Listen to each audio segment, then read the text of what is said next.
शुरू कर रहे हैं, ध्यान से देखिएगा। रिलेटिव वेलोसिटी, रिलेटिव वेलोसिटी हम लोगों ने पढ़ी थी motion in a straight line में, वो हमने पढ़ी थी 1 डायमेंशन में, 1D। और 1D में हमने एक चीज सीखी थी VAB, तो हमने पढ़ लिया VA माइनस VB। सिंपल, हमने ये बोले VAB बराबर VA माइनस VB। और अगर हमने बोला VBA तो किसके बराबर हुआ? V minus V। लेकिन ये सिर्फ तभी एप्लीकेबल है, ये सिर्फ तभी एप्लीकेबल है जब ये साइड पॉजिटिव वेलोसिटी ली जाए और ये साइड नेगेटिव वेलोसिटी ली जाए। अगर ये रूल इस्तेमाल किया और ये नहीं किया तो लॉजिक गलत हो गया। तो VAB VA minus VB, VBA VB minus VA, it is only applicable, this concept is only applicable when you're talking about this side to be positive velocity, this side to be negative velocity. दूसरा हम लोगों ने पढ़ा है, let's suppose VA velocity of A, velocity of A, या मैंने पढ़ा है VAG velocity of A with respect to ground। तो always remember, जो भी velocity किसी भी बॉडी की गिवन होगी वो ग्राउंड के रिस्पेक्ट में ही होगी। जैसे बोला मेरी वेलोसिटी 5 मीटर पर सेकेंड है, तो this is my velocity with respect to ground. क्योंकि अगर आप ध्यान दें तो VAG क्या हो जाएगा? VA माइनस VG, और VG की वैल्यू हो जाएगी 0, तो दिस बिकम्स VA ओनली। तो VA और VAG का मतलब सेम होगा। लॉजिक जो 1D में मैंने पढ़ा दिया है, वहां पे आपको याद होगा ट्रेन के क्वेश्चन कराए थे कि एक मंकी है, वो ट्रेन की छत पे चल रहा है, नॉल इस प्रकार के मैंने कराए हैं। तो V12 is equal to always V1 minus V2, लेकिन बशर्ते इधर जाने वाली वेलोसिटी पॉजिटिव, इधर जाने वाली वेलोसिटी नेगेटिव। ये सिंपल रूल है। ये था रिलेटिव वेलोसिटी इन 1D। फिर हम आए रिलेटिव वेलोसिटी इन 2D में। रिलेटिव वेलोसिटी इन 2D में, जैसे मान लीजिए कि हमारे पास एक बॉडी है A, वो यहां चलना शुरू हुई VA वेलोसिटी से या VA स्पीड से। दूसरी बॉडी है जो एक पर्टिकुलर एंगल पे चलना शुरू हुई with velocity VB, with velocity VB, और इन दोनों के बीच का एंगल है मान लीजिए थीटा। अच्छा, पहले दोनों के बीच का एंगल होता था या तो 0 या तो 180। भाई इस केस में जब हम 1D की बात करते हैं तो बॉडी या तो यहां जा रही होती है दोनों, या एक बॉडी यहां जा रही होती, एक बॉडी यहां जा रही होती। ये होता था पहले। तो अभी एक एंगल पे मोशन होना शुरू हो गया है, अभी एक एंगल पे मोशन हो रहा है। तो जब एंगल पे दो बॉडीज का मोशन हो तो वो टॉपिक बन जाता है क्या? रिलेटिव वेलोसिटी इन और इन 2 डायमेंशन, 2D। प्लेन भी बोल सकते हो, इन प्लेन भी बोल सकते हो। इन 2D बोल दिया या प्लेन बोल दिया। रिलेटिव वेलोसिटी इन 2D या फिर इन प्लेन। अब लॉजिक अभी भी वहीं पे यही है। मान लो हमें निकालना है VAB, फॉर एग्जाम्पल हमें निकालना है VAB। तो आपको याद होगा जब मैं 1D पढ़ा रहा था मैंने तब भी कहा था जिसके रिस्पेक्ट में वेलोसिटी निकालनी है उसको रेस्ट पे करना है। याद है? जैसे मान लीजिए VAB निकालना है तो VA माइनस VB होगा। माइनस VB का मतलब अगर आपको याद हो तो मैंने कहा था कि जिसके रिस्पेक्ट में निकालना है उसे माइनस कर दो, उसे रेस्ट पे ले आओ। देखो आपको 1D याद होना चाहिए, जब जाके आपको 2D समझ में आएगा। मैं बस आपको ये कह रहा हूं कि जिसके रिस्पेक्ट में आपको वेलोसिटी निकालनी होती है उसको रेस्ट पे लेके आना होता है। उसको रेस्ट पे लेके आने का मतलब है, उसको रेस्ट पे लेके आने का मतलब है उसको माइनस कर दो, बस ये था। अगर आपको थोड़ा थोड़ा याद आता हो। इसी प्रकार से हम यहां पे कर रहे हैं, हमें निकालना है VAB, तो हमें किसे रेस्ट पे लाना है? B को रेस्ट पे लेके आना है। यानी B को रेस्ट पे लेके आना है, यानी हम लोग माइनस VB यहां कर देंगे। बोलो हाँ या ना? माइनस VB यहां कर देंगे। अगर मान लीजिए हमें निकालना होता VABA, तो हमें A को रेस्ट पे लेके आना होता तो माइनस V हम यहां कर देते। फिलहाल तो मैं क्या कर रहा हूं, मैं VAB निकाल रहा हूं। अच्छा, अगर हमारा VA और VB के बीच का एंगल थीटा है तो इन दोनों के बीच का एंगल कितना होगा? 180 माइनस थीटा। अच्छा, इनका रिलेटिव या रिजल्टेंट क्या लूं यहां? अगर मान लूं, बिकॉज ये दो वेक्टर्स हैं, यहां पे VA और यहां पे VB है या माइनस VB है, तो अगर मैं इनका रिजल्टेंट निकालूं तो ये निकलेगा अंडर रूट ऑफ क्या? VA square plus VB square plus 2VA VB cos 180 minus theta. 180 कैसे आ गया? सब ये पूरी एक लाइन है, ये थीटा था तो 180 माइनस थीटा है, सिंपल ही तो है। तो अगर मैं कॉस 180 माइनस थीटा खोलूंगा तो तुम बताओगे क्या आएगा आंसर? वो भी गलत बोला, वो भी गलत बोला। कॉस 180 माइनस थीटा आता है माइनस कॉस थीटा, तो VAB की वैल्यू कितनी आ जाएगी? Under root of VA square plus VB square minus 2VA VB। ये मेरे पास रिजल्टेंट आ गया, ये मेरे पास रिजल्टेंट आ गया, ये मेरे पास रिजल्टेंट आ गया। जो बच्चे सेशन को लाइव देख रहे हैं वो साथ साथ लिख सकते हैं, जो बच्चे मेरे सामने बैठे हैं उनके पास जो मॉड्यूल्स हैं उसमें ये सब कुछ लिखा हुआ है। तो जो सामने बैठे हैं वो साथ साथ देखते रहें, समझते रहें, और जो लाइव बैठे हैं बच्चे वो साथ साथ मेरे नोट करते रहें। इसकी PDF वैसे आपके पास आ चुकी होगी। बात खत्म करते हैं, ध्यान यहां लगाएंगे कि मान लीजिए हमारा जो रिजल्टेंट है, मान लीजिए उसने इसके साथ ए के साथ अल्फा एंगल बनाया हुआ है। तो आपको मैंने रिजल्टेंट याद करने का तरीका भी बताया था, आपको याद होगा। tan अल्फा बराबर किसके है? किसके साथ बेस बना रहा है? VA के साथ। VB यहां, VB यहां, साइन 180 माइनस थीटा यहां, कॉस 180 माइनस थीटा यहां।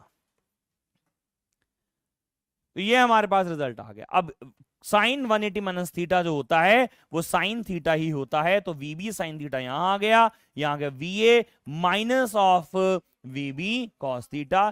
तो ये रिजल्टेंट निकालने का एक तरीका है, मेरे ख्याल से आपको समझ में आता है। अगर आप एक बार थोड़ा सा पढ़ लें, कुछ डाउट है तो मुझसे पूछ सकते हैं, कोई डाउट है तो आप मुझसे पूछ सकते हैं। हाँ जी, लाइव वालों कोई डाउट है?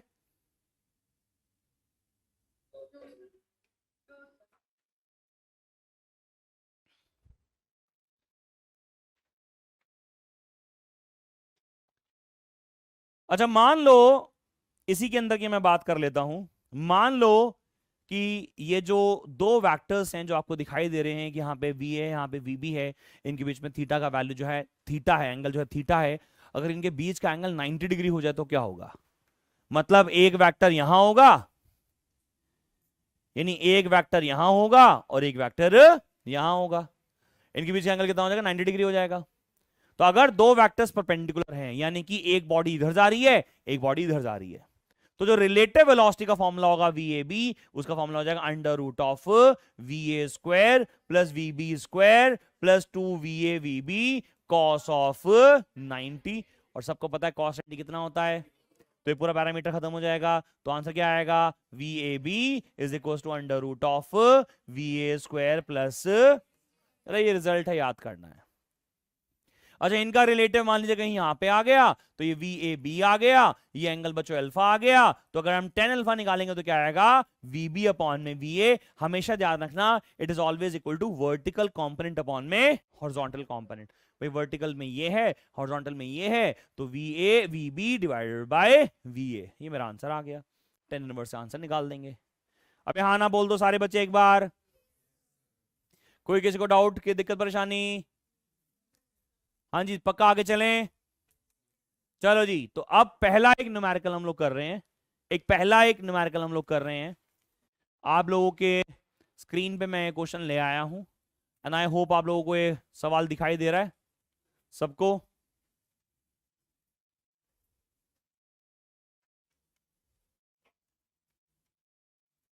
नहीं, ये क्वेश्चन तो नहीं है, क्वेश्चन नंबर 1 तो है ही नहीं इसमें। अच्छा, फर्स्ट पेज पे था, मुझसे ज्यादा तुम्हें पता है। हाँ, थैंक यू। हाँ जी, सबको स्क्रीन नजर आ रही है? चलिए जी, सवाल शुरू करते हैं। सवाल लिखा है बस इज ट्रेवलिंग, तो अब बस P कर लो इसको। अब बस P travelling with a speed of 40 km per hour towards north. Another bus Q is traveling with a speed of 30 km per hour towards east. Find the magnitudes and direction of velocity of a bus P with respect to Q and vice versa. ध्यान लगाएंगे। मान लीजिए ये है हमारा north, ये है हमारा ईस्ट, ये है वेस्ट और ये है साउथ। P कहां जा रहा है? Towards north. P जा रहा है टुवर्ड्स नॉर्थ, VP। Q जा रहा है टुवर्ड्स ईस्ट। VP की वैल्यू दे रखी है कितनी? 40। VQ की वैल्यू दे रखी है कितनी? 30। कहता हमें निकालना क्या है? Velocity of P with respect to Q, यानी हमें निकालनी है relative velocity of P with respect to Q, यानी हमें निकालना है VPQ। हाँ ना बोल। अच्छा मुझे मालूम है ये 2D है, तो इसका रिजल्टेंट आंसर कितना आएगा? VP square plus VQ square. अबे वो 2VP VQ cos 90 कितना हो गया? खत्म हो गया जी। पक्की बात? लिखेगी भी क्या साथ में? हाँ जी, आंसर कितना आ गया? अंडर रूट ऑफ, ये आ गया बेटा 40 का स्क्वायर प्लस 30 का स्क्वायर, यानी 1600 प्लस 900, 1600 प्लस 900 2500, यानी 50 मीटर पर kilometre per hour, 50 kilometre per hour. कोई दिक्कत परेशानी तो किसी को बताओ जी। अबे तुम भी बोल दो, बोलो बोलो, तुम लोग बोलो, लाइव वालो। वर्टिकल नहीं है, बस नॉर्थ है। वर्टिकल नहीं है, बस नॉर्थ है बस। हाँ बहुत बढ़िया, मुबारक हो जी। अभी आ रहे हैं, कंपेयर कर लेना बस, ठीक है ना? Very good. चलो जी शुरू करें आगे। अभी क्या रह गया निकालने के लिए? डायरेक्शन। अच्छा एक बात सही बता देना, पक्की बात यह है कि इनका रिजल्टेंट या सॉरी इनका रिलेटिव यहां कहीं आएगा, नॉर्थ ईस्ट वाली साइड में आएगा। चलो जी, तो यहां पे मैंने इसका नाम दे दिया जी VPQ, और यहां से बोल दिया एंगल अल्फा। तो बोलो 10 अल्फा की वैल्यू, 10 अल्फा की value sir VP by VQ। VP की वैल्यू कितनी है? VP की वैल्यू 40 डिवाइड बाय 30, यानी कि 4/3। अच्छा ये वाला ट्राइंगल आप लोगों को मैंने क्लास में सिखाया था, नहीं याद होगा तो कल को तक काटेगा। 37 यहाँ, 3 यहाँ, 4 यहाँ, 5 यहाँ, 53 यहाँ। हाँ या ना बोल। इंजेक्शन 7-8 लगते हैं, ध्यान रखना। तो ये ट्राइंगल आपको समझ में आता है? आपको पता है यहां से अगर मैं निकालूंगा 4/3, तो 4/3 10 का 4/3, ये 53 का निकलेगा ये, है ना? तो दिस बिकम्स व्हाट? 53 डिग्री। हाँ या ना बोल? मतलब alpha is equal to 10 inverse of 4/3, that becomes what? 53 degree. हाँ या ना बोल? एंगल आ गया 53 डिग्री। हाँ जी 53 डिग्री कहां? North of east, north of east. क्या आ गया ये? North of east.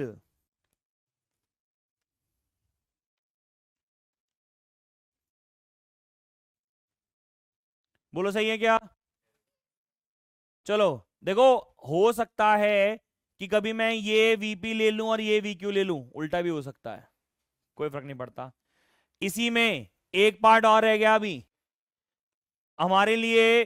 VP ऊपर है, हमारे लिए VQ इधर है। बोलो ये नॉर्थ था, ये ईस्ट था, ये वेस्ट है और ये साउथ है, सही है? इस बार निकालना है हमें सेकंड केस, ये निकालना है हमें VQP। हाँ जी, मैग्नीट्यूड कितना आ गया? VQ square plus VP square plus 2VQ VP cos of 90। Cos 90 कितना होता है? 0। सेकेंड वाला पार्ट हो गया खत्म। आंसर आ गया अंडर रूट ऑफ, ये था 30 का स्क्वायर प्लस 40 का स्क्वायर, यानी अगेन कितना? 50 किलोमीटर पर आवर। हाँ भाई, किसको स्टॉप कर रहे हैं इस बार? P को स्टॉप कर रहे हैं। अबे कुछ गलती हो गई, कुछ गलती हो गई, गलती हो गई। ये गलत आ गया आंसर, ये गलत निकाल दिया आंसर।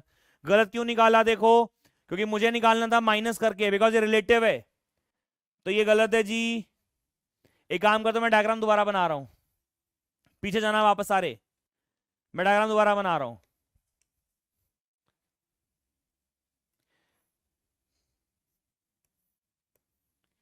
नॉर्थ में कौन लिया हम लोगों ने? अच्छा मान लो अगर नॉर्थ में ये नहीं लिया तो साउथ में मतलब कहीं भी तो ले सकता हूं, तो कोई स्पेसिफिक डायरेक्शन एसोसिएटेड? तो चल मान ले यहां ले लिया, क्या मान ले यहां पे क्या? VP। यहां पे क्या ले लिया? नहीं नहीं, ये क्या हो गया? नहीं नहीं, तो ये डायरेक्शन थोड़ी ना बदल देंगे। ऊपर तो नॉर्थ ही है, नॉर्थ में कौन गया है? हाँ, तो ये वीपी लेंगे। यहां पे क्या लिया? We Q. अच्छा, किसके रिस्पेक्ट में निकाला है? क्यू के रिस्पेक्ट में, तो क्यू को करा रेस्ट पे, बोलो ना। तो यहां माइनस वी क्यू होगा और रिजल्टेंट कहां आएगा? यहां आएगा, यानी नॉर्थ वेस्ट में आएगा। करेक्शन समझे क्या? गलती पकड़ी क्या? डायरेक्शन बदलेगी क्या? नॉर्थ वेस्ट होएगी। तो क्या लिखूंगा? North of west, north of east नहीं होगा। आंसर क्या होगा? North of west. गलती कर दी, पकड़ ली मैंने, किसने बताई नहीं। चलो कोई नहीं, क्या सर पता ही नहीं थी, क्या बताते। आप लोगों को सब क्लियर है? लाइव वालों को, लाइव वालों की बढ़िया बात ये होती है, समझ में आए ना आए। Yes sir. चलिए जी, आगे चल रहे हैं, आगे चल रहे हैं। दूसरा पार्ट हम लोग कर रहे हैं। दूसरा पार्ट क्या है? अभी निकालना था वी क्यू पी, यानी कि पी को रेस्ट पे किया। हाँ जी बच्चों बोलो, पी को रेस्ट पे करेंगे तो क्या होगा? यहां पे होगा माइनस ऑफ वीपी, रिलेटिव यहां आएगा कहीं ना कहीं, वी पी क्यू, या sorry we Q P, we Q P. ये एंगल ले लिया हमने बीटा। वैसे हम लोग एंगल हॉरिजॉन्टल से लें चाहे वर्टिकल से लें, कोई फर्क नहीं पड़ता, हम यहाँ हॉरिजॉन्टल से लेके चल रहे हैं। तो बोलो टेन बीटा का आंसर क्या आएगा? टेन बीटा से कुछ किसके साथ बेस बनाता है? या फिर सीधा वर्टिकल कॉम्पोनेंट अपन में हॉरिजॉन्टल कॉम्पोनेंट, यानी कि वीपी अपॉन में वी क्यू। ये कितना आ गया? वीपी कितना है? 40 डिवाइड बाई 3, यानी कि 4/3। ये आया, सेम ही आया, बोलो। लेकिन इस बार आंसर कहां आएगा? ये आएगा south of, south of east. Answer निकाल दिया जी हमने, south of east, 53 degree south of east. समझ में आया कि नहीं आया? अच्छा, अगर मान लीजिए एंगल हमने यहां से लिया होता तो क्या होता? मान लो यहां से गामा एंगल होता, बोलो 10 गामा कितना होता? 10 गामा होता सर 30/40, यानी कि 3/4। 3/4 10 अल्फा, 10 गामा आ गया 3/4, यानी कि गामा कितना आ गया? 10 इनवर्स ऑफ 3/4, यानी आया कितना? 37 डिग्री। आंसर भी क्या होता? अब बनता, अब बनता, अब बनता east of south. East of south मैंने पहले बताया था, जिसका नाम बाद में लिखा होता है उसके साथ का एंगल होता है। अबे हाँ ना बोल दो सारे एक बार। हाँ, कोई कुछ बोल रहा है, बोलो।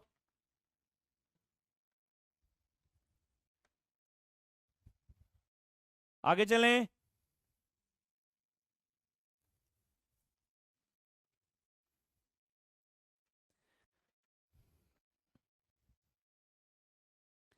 आगे बात शुरू करते हैं रेन प्रॉब्लम से। आगे बात शुरू कर रहे हैं रेन प्रॉब्लम से। रेन प्रॉब्लम,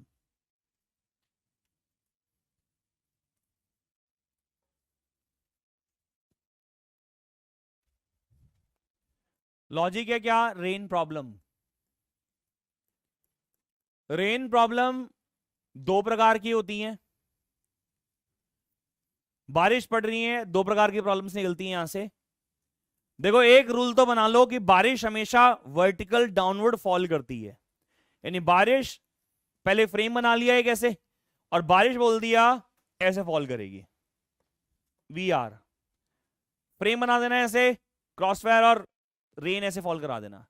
रेन हमेशा वर्टिकल डाउनवर्ड फॉल करती है। फिर दूसरी चीज देखनी होती है कि रेन प्रॉब्लम में, रेन प्रॉब्लम को अम्ब्रेला प्रॉब्लम भी बोलते हैं, अम्ब्रेला प्रॉब्लम। तो रेन प्रॉब्लम या अम्ब्रेला प्रॉब्लम में हमसे यह पूछा जाता है कि जो व्यक्ति यहां खड़ा है या मूव कर रहा है, वो छतरी किस एंगल पे पड़े।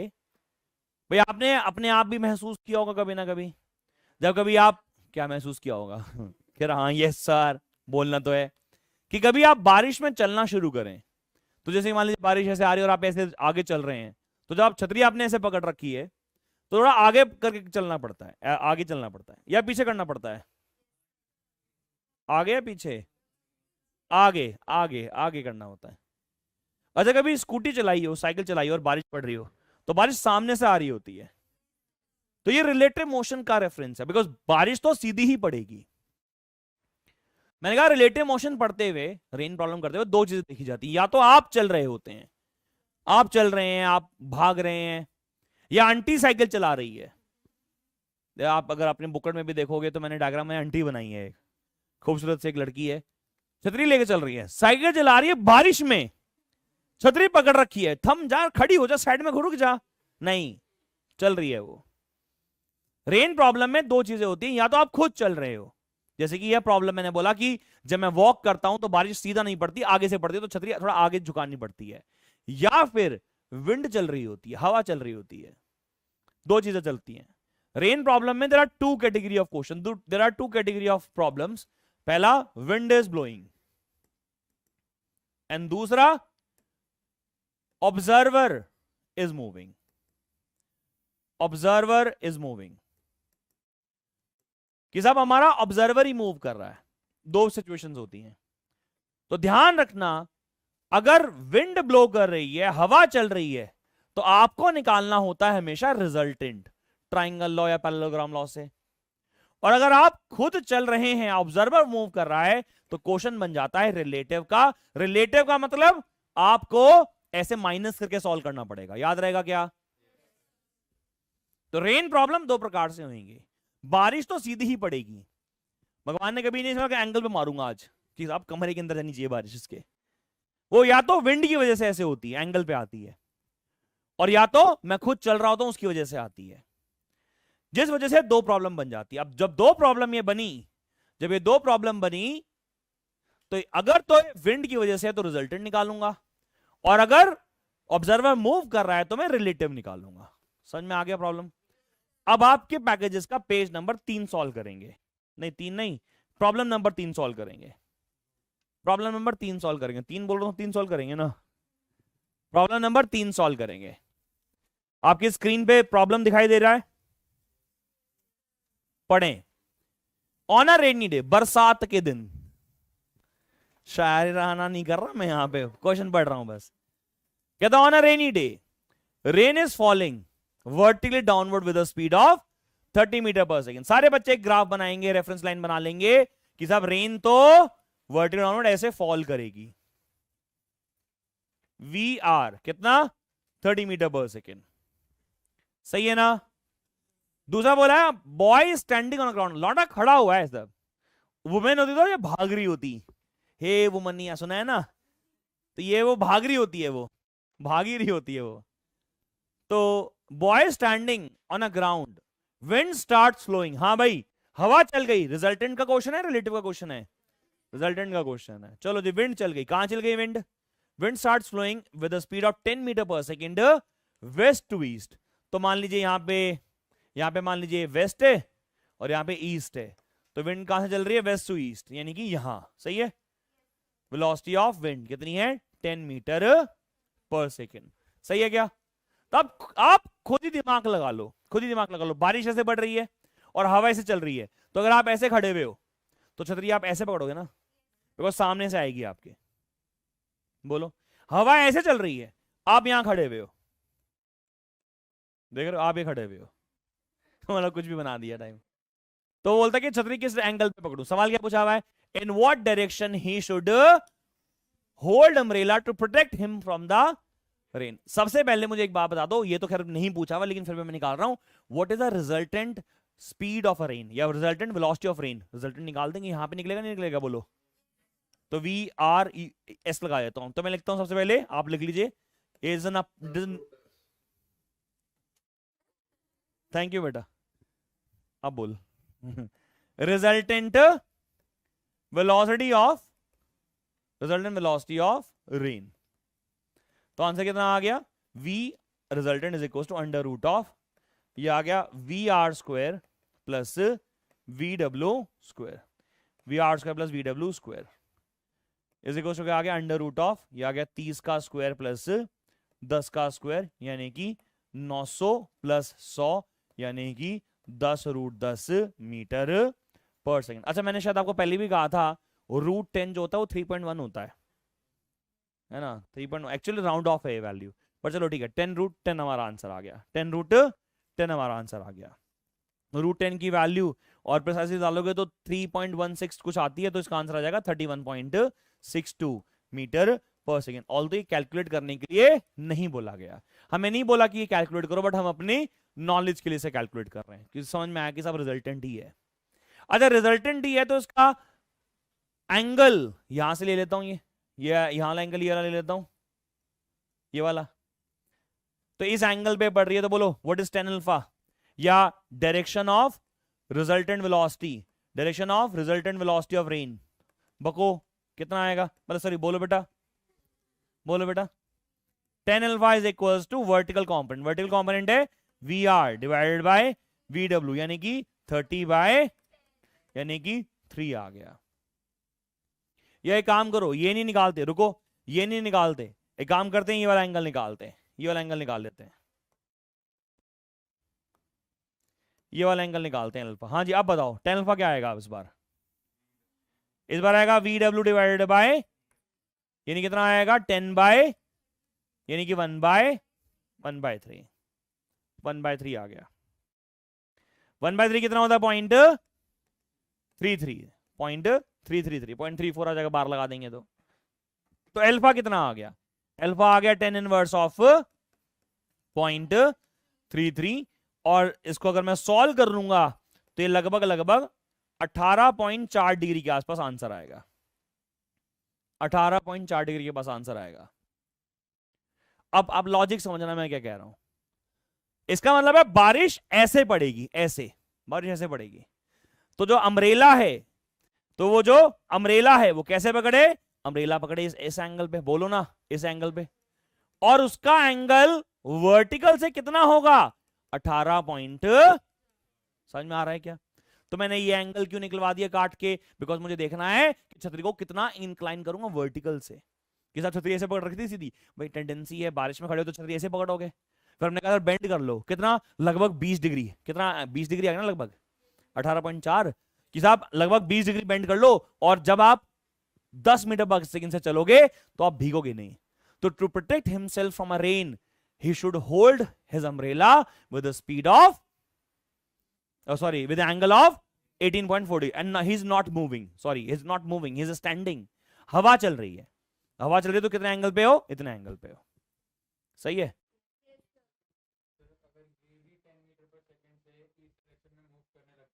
हाँ तो फिर रिजल्ट अभी उसी क्वेश्चन पे आ रहा हूं, तो आंसर लिख लेते हैं। therefore boy standing should hold his umbrella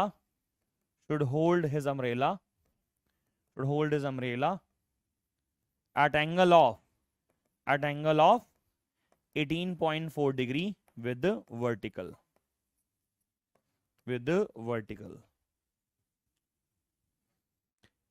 सबको कोई क्लियर है, कोई डाउट है तो पूछ सकते हैं जी।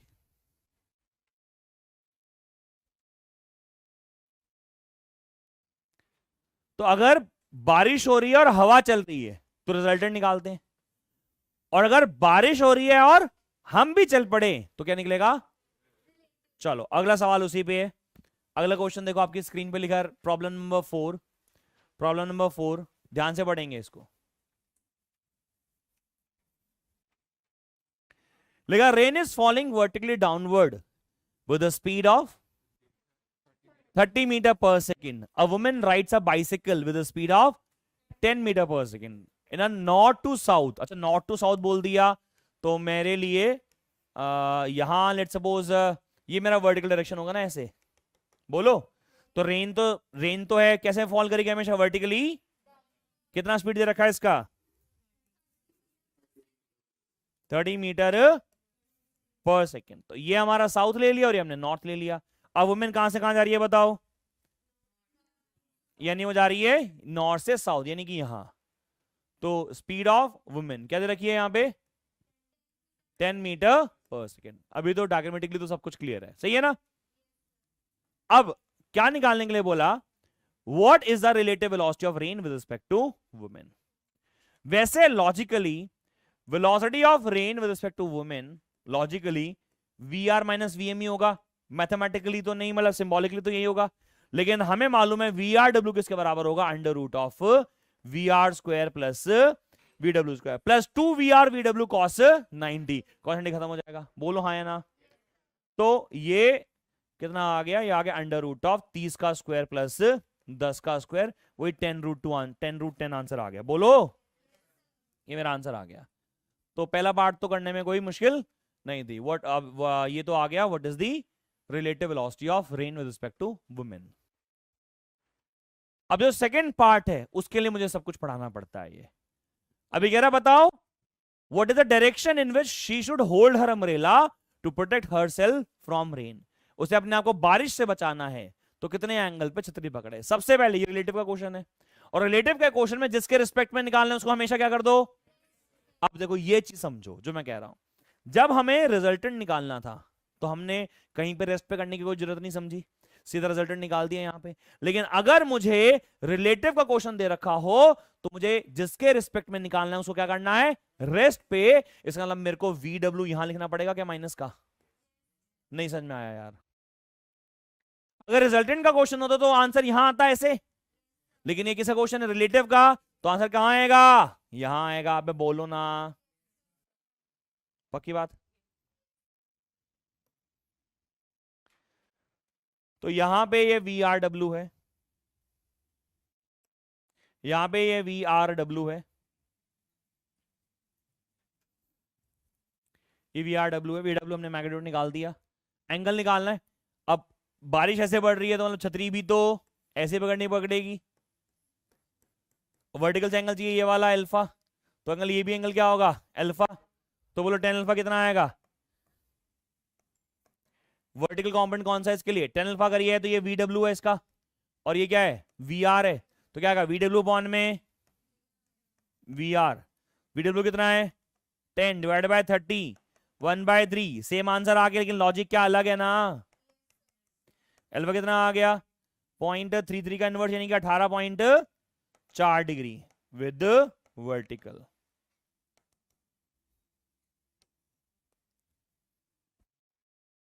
समझ में आ रहा है।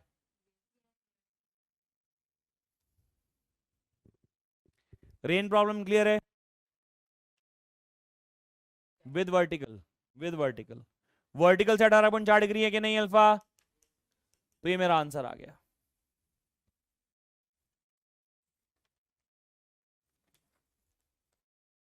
रिलेटिव में रेन प्रॉब्लम सबसे ज्यादा पूछी जाती है, लेकिन यहाँ पे कई बार बोर्ड प्रॉब्लम भी आ जाती है रिलेटिव में ही। तो एक छोटा सा क्वेश्चन हम उसका भी कर लेते हैं। क्वेश्चन नंबर 5, एक इसका भी छोटा सा क्वेश्चन कर लेते हैं। सवाल पढ़ेंगे सारे। सवाल लिखा है, एक बोट है, it is moving with a velocity of 3i cap. Velocity of boat दे रखी है 3i cap, 3i cap plus 4j cap with respect to ground. The water in the river is moving with the speed of, water की स्पीड दे रखी है -3i cap, -3j cap, -4j cap. अच्छा, value से देख के पता चल रहा है कि दोनों जो है अपोजिट डायरेक्शन में है, यानी पानी इधर जा रहा है और बोट उधर जा रही है। आगे हम एक लॉजिक पढ़ने वाले हैं जिसमें हम लोग पढ़ेंगे concept of upstream and downstream, अभी आगे आ रहा है। लेकिन मैं अभी फिलहाल सिंबॉलिकली देख के बता रहा हूं कि बोट का वेलोसिटी है 3i cap plus 4j cap, और वाटर का वेलोसिटी है -3i कैप -4j कैप, यानी कि बोट अगर इधर जा रही है तो पानी इधर जा रहा है, पानी इधर जा रहा है तो बोट इधर जा रही है, अपोजिट है। हमने सवाल क्या पूछा है, हमसे सवाल पूछा है what is the relative velocity of boat with respect to river. With respect to river, river का मतलब हो गया वाटर हमारे लिए, तो हमारे लिए क्या है, VB माइनस VW। कितना आ गया, VB कितना है 3i cap plus 4j cap minus of 3i cap minus 4j cap, तो आंसर कितना आ जाएगा 6i cap plus 8j cap. ये मेरा आंसर होगा। Velocity of boat with respect to river या फिर वाटर, आंसर कितना आएगा 6i cap plus 8j cap.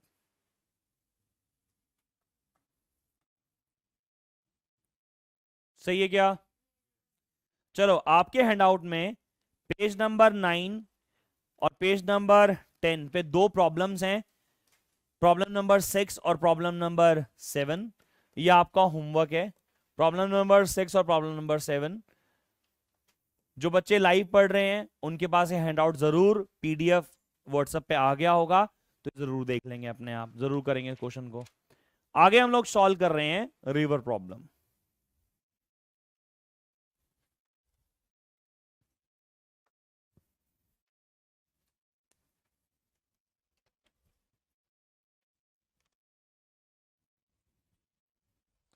हम शुरू कर रहे हैं रिवर प्रॉब्लम।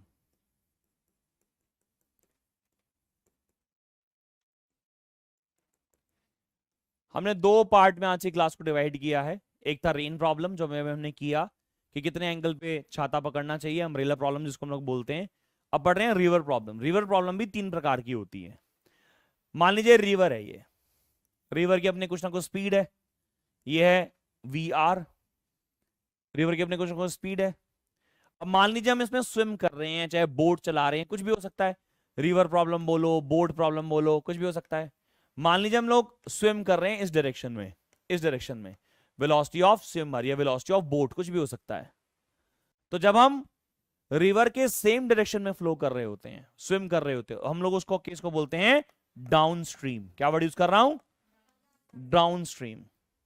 अच्छा, साफ दिखाई दे रहा है यहां पे स्विमर की स्पीड बढ़ जाएगी, यहां पे स्विमर की स्पीड बढ़ जाएगी। कितनी हो जाएगी बताओ? वीएस प्लस वी आर हो जाएगी। बोलो ना, वीएस प्लस वी आर हो जाएगी। अच्छा, दूसरा केस होता है अपस्ट्रीम, जब हम इसके अपोजिट डायरेक्शन में चल रहे हैं, स्विमर चल रहा है इस तरफ, तो तुम्हें पता है उसकी स्पीड घट जाएगी, उसको हम लोग केस को बोलते हैं क्या? अपस्ट्रीम। क्या वर्ड यूज कर रहे हैं? अपस्ट्रीम। और उसकी स्पीड कितनी हो जाएगी? VS minus V R. देखो, स्विमर की स्पीड ज्यादा होनी चाहिए वरना वो नदी के साथ साथ बह जाएगा। इमेजिन करो अगर वी आर ज्यादा होगा तो वो इधर ही बह जाएगा रिवर में। तो हमारी स्पीड स्विमर की ज्यादा होनी चाहिए। तो दो केस बढ़ेंगे, अपस्ट्रीम एंड डाउनस्ट्रीम। नाम समझ में आ रहा है आप लोगों को? अपस्ट्रीम का मतलब क्या होता है? व्हेन स्विमर और a boat is flowing in the opposite direction, और डाउनस्ट्रीम इन द सेम। तो ये सिंपल सा क्वेश्चन है। यानी कि रिवर प्रॉब्लम भी दो फेजेस में मैंने डिवाइड करी है, एक है 1D और एक है 2D। तो अभी रिवर प्रॉब्लम किस में कर रहे हैं हम लोग? इन 1D। अभी 1D में बात कर रहे हैं। तो प्रॉब्लम से शुरू करते हैं, लॉजिक से समझ में आएगा। आपके पैकेजेस के पेज नंबर 12 पे एक क्वेश्चन है, क्वेश्चन नंबर 8, इससे करेंगे। स्क्रीन पे दिखाई दे रहा है क्वेश्चन नंबर 8। किसी को कुछ पूछना है तो पूछ सकते हो लाइव वालों। सवाल पढ़ो, सॉल्व करेंगे। तुम लोग सारे सॉल्व करो, चलो तुम लोग भी सब सॉल्व करो। Question number 8।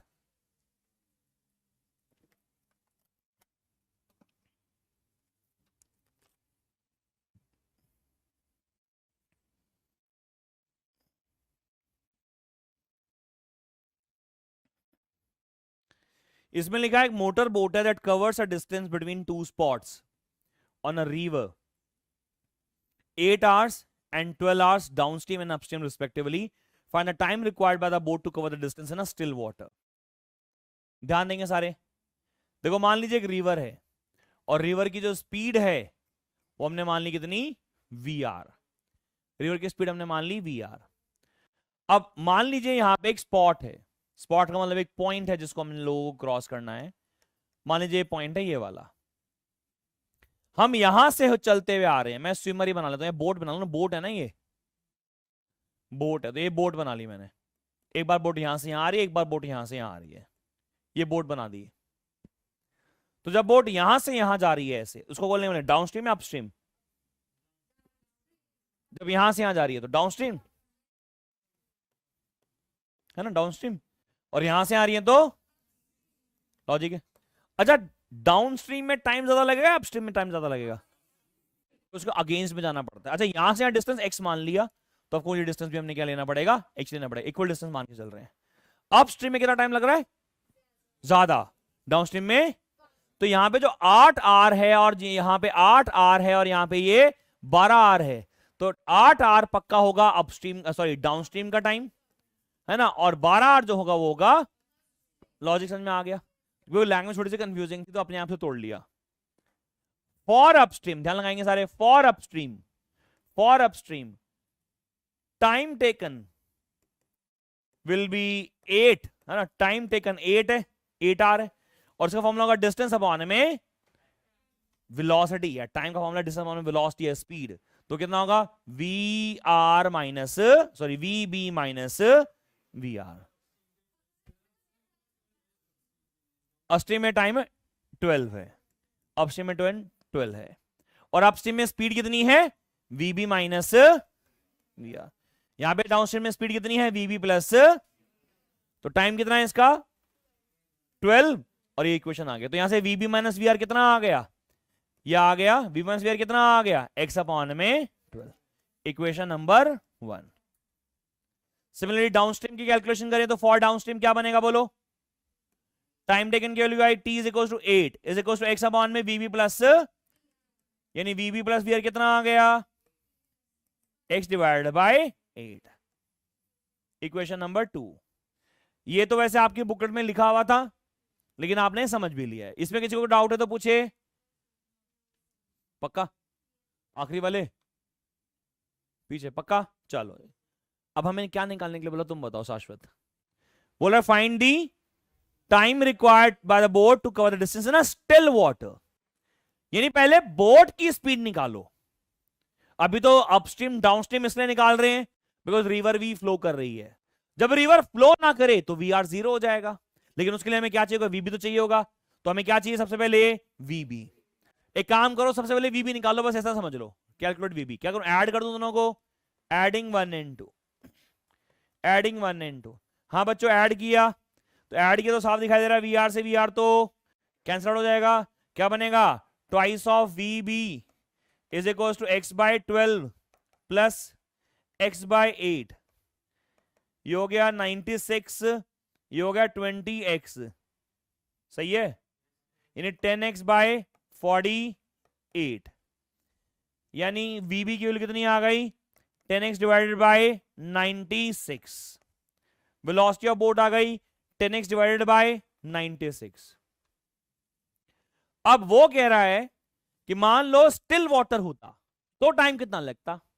भाई वो कह रहा है अपस्ट्रीम में गया तो 12 घंटे लगे, डाउनस्ट्रीम में गया 8 घंटे लगे। कहता स्टिल वाटर होता, रुका हुआ पानी होता, नदी ना चल रही होती तो टाइम कितना लगता। तो टाइम का फॉर्मूला डिस्टेंस अपॉन में स्पीड हो गया, सिंपल। टाइम का हो गया time in still water, time in still water कितना होगा बोलो, टी का फॉर्मूला डिस्टेंस अपॉन में स्पीड। स्पीड कितनी है इसकी अपनी, वीबी। नहीं समझ में आया, वीबी कितना है 10x बाय 96, 96 के ऊपर चला गया कितना आ गया 9.6 आर। कोई दिक्कत परेशानी, समझ में भी आया कि नहीं आया। क्वेश्चन दोबारा रिपीट कर रहा हूं। क्वेश्चन में बोला बोट लेके निकला, मैं निकला गड्डी लेके, डाउनस्ट्रीम गया 8 घंटा लगा एक स्पॉट को पहुंचने के लिए, एक स्पॉट को पहुंचने के लिए। अपस्ट्रीम गया 12 घंटा लगा उसी स्पॉट को पहुंचने के लिए। कहता उसी स्पॉट को पहुंचने में कितना टाइम लगेगा अगर मैं स्टिल वाटर में गया होता तो हमने बोला साहब अपस्ट्रीम में गए थे तो इक्वेशन, डाउनस्ट्रीम में गए हो तो इक्वेशन, दोनों को ऐड किया तो वेलोसिटी ऑफ बोट ये आ गया। और अगर पानी नहीं चल रहा होता तो डिस्टेंस अपॉन में वेलोसिटी, सिर्फ बोट की वेलोसिटी तो होती। तो सीधा आंसर तो आ गया यार, बोलना। चलें आगे, क्वेश्चन खत्म हो गया, बहुत बढ़िया। अगला सवाल करें शुरू। चलो स्क्रीन पे आ रहा है आपके अगले सवाल, देखो जरा, बिल्कुल सिंपल सवाल आ रहा है, बिल्कुल सिंपल सवाल आ रहा है।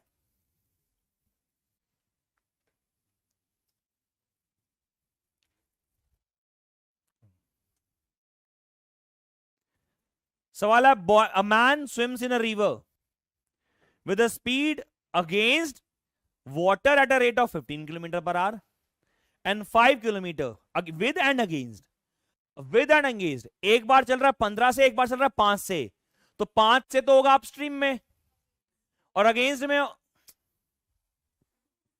5 से होगा अपस्ट्रीम में यानी अगेंस्ट में, और 15 होगा डाउनस्ट्रीम में सपोर्ट में। नहीं समझ में आया भाई, जब वो तेज चल रहा है, एक बार चल रहा है वो 15 से और एक बार चल रहा है वो 5 से, तो कौन सी स्पीड डाउनस्ट्रीम की स्पीड होगी, ये वाली।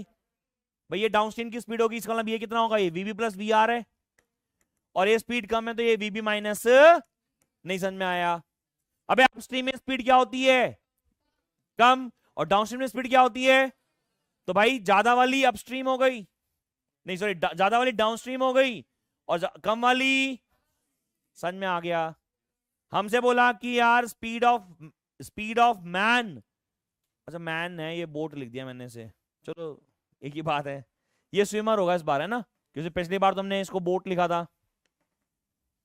दोबारा लिख देता हूं, तो ये बना क्या, वीएस माइनस वी आर, और एक बार बना वीएस प्लस वी आर। हाँ भाई VS minus V R upstream, VS minus VS plus V R, downstream की स्पीड है 15 और अपस्ट्रीम की स्पीड है कहता है वेलोसिटी ऑफ मैन निकालो in still water and speed निकालो, तो वीबी और वीएस और वीए निकालना, दोनों को ऐड करके आंसर आ गया। निकाल देना क्या आंसर है, 10 और 5 आंसर आ गया। हाँ 10 and 5, ये तो इजी है ना, है ना। जी बोलिए।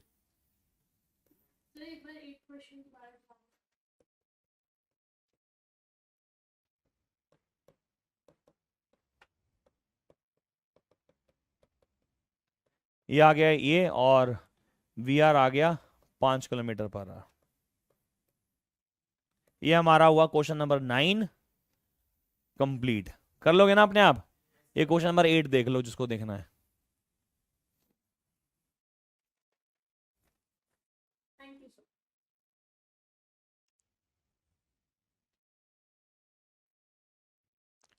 रिवर प्रॉब्लम समझ में आ रहा है, रेन प्रॉब्लम समझ में आ गया। रेन प्रॉब्लम का 2 आधार होता है, पहला या तो हवा चल रही है तुम खुद चल रहे हो, हवा चल गई तो रिजल्टेंट निकाल देना, और तुम खुद चल गए तो रिलेटिव निकाल देना। फिर आया रिवर प्रॉब्लम। रिवर प्रॉब्लम भी 2D चल रहा है अभी, 1D चल रहा है अभी। अपस्ट्रीम या फिर अपस्ट्रीम का मतलब होता है अगेंस्ट जाना, डाउनस्ट्रीम मतलब उसके साथ साथ चले जाना, उसी डायरेक्शन में फ्लो करना, स्ट्रोक्स मारना। जैसे हम रिवर में, रिवर इधर जा रही है, हम भी इस तरफ स्ट्रोक मारना शुरू कर गए, हमारी स्पीड बढ़ जाएगी, बिकॉज रिवर की स्पीड हमारे अंदर एड ऑन हो जाएगी। रिवर इधर जा रही है और हम इधर जा रहे हैं, तो हमारा स्पीड कम हो जाएगा, उसको बोलते हैं हम अपस्ट्रीम। टाइम ज्यादा लगेगा उसमें। Down stream same speed, same direction में स्पीड, टाइम कम लगेगा, बिकॉज रिवर खुद भी लेके जाएगी हमें। हाँ ना तो बोल दे, ठीक है ना। एक क्वेश्चन आखिरी अपस्ट्रीम डाउनस्ट्रीम का, एडवांस का क्वेश्चन है ये, और बहुत ही अच्छा सवाल है, बहुत बहुत अच्छा सवाल है।